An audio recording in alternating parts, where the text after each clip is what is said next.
എല്ലാ പ്രിയപ്പെട്ട cartoon പ്രേമികൾക്കും ഹക്കോസ് cartoon അക്കാഡമിയുടെ പുതിയൊരു വീഡിയോയിലേക്ക് സ്നേഹപൂർവമായ സ്വാഗതം. നമ്മുടെ ഇന്നത്തെ ഈ കാർട്ടൂൺ ഡെമോൺസ്ട്രേഷൻ ഒരു കഥ പറയുകയാണ്.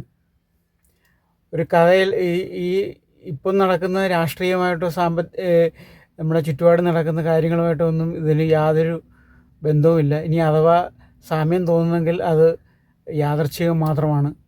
നമുക്ക് പഴയൊരു രാജാവിൻ്റെ പഴയൊരു ചക്രവർത്തിയുടെ ഒരു കഥയാണ് ഇതിനകത്ത് പറയുന്നത്. അപ്പോൾ എല്ലാ മാന്യ പ്രേക്ഷകർക്കും ഈ കാർട്ടൂൺ കഥയിലേക്ക് സ്നേഹപൂർവമായ സ്വാഗതം. കാർട്ടൂണിൻ്റെ റഫ് ചെയ്തതാണ്. അതിൻ്റെ കഥയിലോട്ട് അതിൻ്റെ വിശദമായ കഥ നമുക്ക് ഇൻക് ചെയ്യുമ്പോൾ പറയാം. ഇപ്പോൾ അതിൻ്റെ റഫാണ്.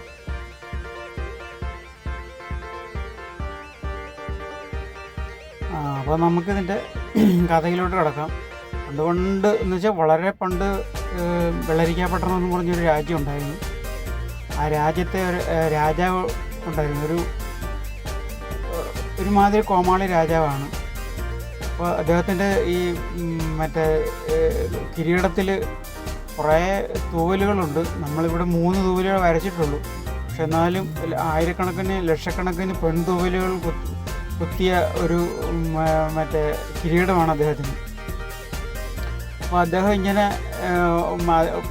ഒരുപാട് മണ്ടശിരോമണികളും കാക്കാശിന് വിവരമില്ലാത്ത കുറേ അടിമകളെ ഇദ്ദേഹം തീറ്റിപ്പോറ്റി വളർത്തുന്നുണ്ട് ഇദ്ദേഹത്തിൻ്റെ മറ്റേ രാജസദസ്സിൽ. പക്ഷേ ഈ തമ്പ്രാന് അതുകൊണ്ടൊന്നും തൃപ്തി വന്നില്ല. അദ്ദേഹം തൻ്റെ മറ്റേ യശസ് ലോകം മുഴുവൻ അറിയിക്കാൻ വേണ്ടിയിട്ട് അദ്ദേഹം മറ്റേ തല പോഞ്ഞ് ചിന്തിച്ചു. അപ്പോഴാണ് അദ്ദേഹത്തിന് ഒരു ബോധോദയം ഉണ്ടായത്. PR ഏജൻസി എന്ന് പറഞ്ഞൊരു വർഗം ഉണ്ടത്രേ മറ്റ് രാജ്യങ്ങളിലൊക്കെ.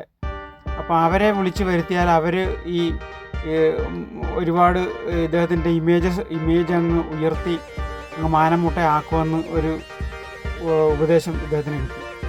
ഉടനെ തന്നെ അദ്ദേഹം അതിന് PR ഏജൻസി എന്നാണ് അറിയപ്പെടുന്നത്. അപ്പോൾ രാജാവ് നേരെ PR ഏജൻസിയെ വിളിച്ചു. ഇതിൻ്റെ മുമ്പ് വളരെ പണ്ടൊരു രാജാവിൻ്റെ ഒരു കഥയിൽ ഇങ്ങനൊരു PR ഏജൻസി വന്നിരുന്നു. അപ്പോൾ ആ PR ഏജൻസി മറ്റ് രാജ്യങ്ങളിൽ നിന്ന് കൊണ്ടുവന്ന ഏതോ മഹത്തായ ഒരു ഡ്രസ്സാണ് അത്. വിവരമുള്ളവർക്കും ബുദ്ധിമാന്മാർക്കും മാത്രമേ ആ വസ്ത്രം കാണത്തുള്ളൂ എന്ന് പറഞ്ഞ് ഈ രാജാവിനെ ഉടുപ്പിക്കുന്നതായിട്ടൊക്കെ ഭാവിച്ചു. പക്ഷേ അദ്ദേഹം നഗ്നനായിട്ടാണ് അദ്ദേഹം കാണപ്പെട്ടത്. പക്ഷേ അത് ഏതോ ഒരു പയ്യനെ അതിന് കണ്ടുപിടിച്ച് വിവാദമാക്കി രാജാവ് നഗ്നനാണെന്ന് വിളിച്ചു പറഞ്ഞതായിട്ടും ആ പയ്യനെ എന്നിട്ട് ലാസ്റ്റ് കൊന്നതായിട്ടുമൊക്കെ നമ്മൾ ഒരു കഥ കേട്ടിട്ടുണ്ട്. അതിൻ്റെ ഒരു അവലംബനമാണ് ഈ കഥ.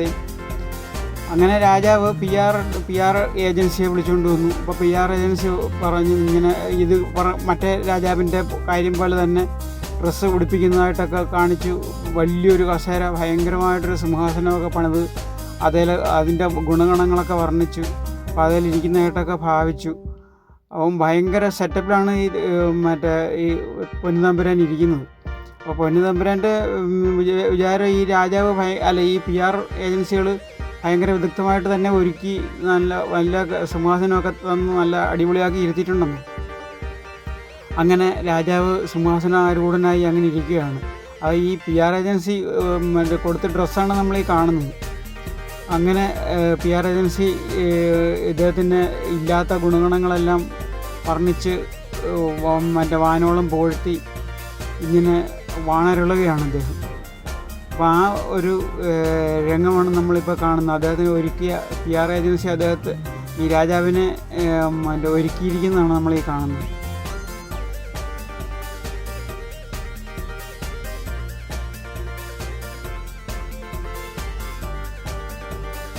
രാജാവിന് സത്യം പറഞ്ഞാൽ അന്നേരം അഭിമാനം തോന്നി. ഇത്രയും നാൾ രാജ്യം ഭരിച്ചിട്ട് നമ്മൾ ഇതിനെപ്പറ്റി ഒന്നും അറിഞ്ഞില്ലല്ലോ, നമ്മൾ ഒരുപാട് സമയം വെറുതെ വേസ്റ്റായി പോയല്ലോ എന്നാണ് രാജാവ് ചിന്തിച്ചത്. അപ്പോൾ അങ്ങനെ പിന്നെ PR ഏജൻസി പറഞ്ഞനുസരിച്ച് രാജാവ് സിംഹാസനത്തിൽ അങ്ങനെ വില്ലാളി വീരനായിട്ട് ഇരിക്കുകയാണ്. അദ്ദേഹത്തിനെ ഒരുക്കി അദ്ദേഹത്തിൻ്റെ മറ്റേ പ്രശസ്തി ലോകം മുഴുവൻ എത്തിക്കാൻ വന്ന PR ഏജൻസിയാണ് ഈ കാണുന്നത്. അപ്പോൾ PR ഏജൻസി ഒരുക്കം കഴിഞ്ഞപ്പോൾ PR ഏജൻസി പറഞ്ഞു ഭയങ്കര ഉഗ്രനായിട്ടുണ്ടെന്നാണ് പറയുകയാണ്. ഈ PR ഏജൻസിയുടെ ഉദ്യോഗസ്ഥൻ പറയുകയാണ് ഇത് കണ്ടിട്ട് ഭയങ്കര മനോഹരമായിട്ടുണ്ട്, ഉഗ്രനായിട്ടുണ്ട്.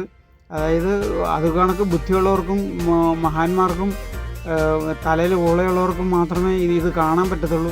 അല്ലാണ്ട് സാധാരണ ആളെ മറ്റേ ആളികൂളികൾക്കൊന്നും ഇത് കാണാൻ പറ്റത്തില്ല. നമ്മുടെ ഈ മറ്റേ ദരിദ്രവാസികൾക്കൊന്നും കാണാൻ പറ്റത്തില്ല എന്ന് പറഞ്ഞ് ഇദ്ദേഹത്തിൽ ഈ രാജാവിനെ അങ്ങ് മറ്റേ പൊക്കിയടിക്കുകയാണ്.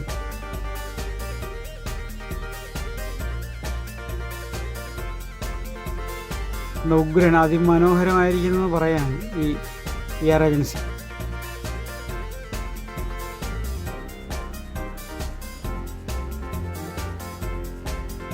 പണ്ടത്തെ കണക്കത്തെ രാജാവ് നഗ്നനാണ് എന്നൊന്നും വിളിച്ചു പോകാനായിട്ടുള്ള പയ്യന്മാരൊന്നും ഇല്ല.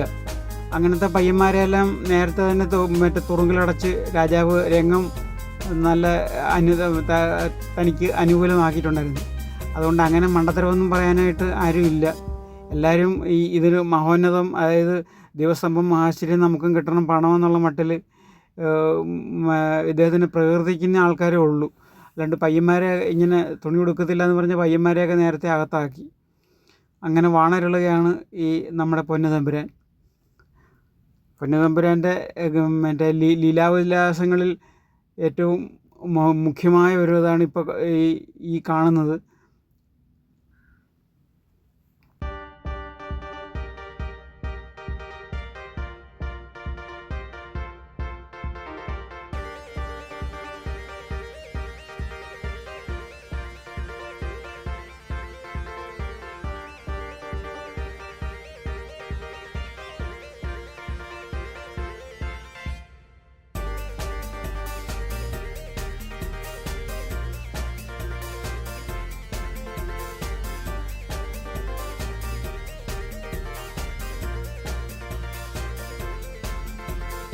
ഞാൻ നേരത്തെ പറഞ്ഞ കണക്ക് ഈ കഥാപാത്രവും ഈ കഥയുമായിട്ട് ജീവിച്ചിരിക്കുന്നവരോ മരിച്ചവരോ ആയ ആദരാർക്ക് യാതൊരു ബന്ധവുമില്ല.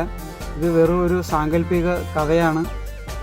അപ്പോൾ അങ്ങനെ ഈ രാജാവിൻ്റെ കഥ ഇതോടെ അവസാനിക്കുന്നു. എല്ലാവർക്കും നമസ്കാരം.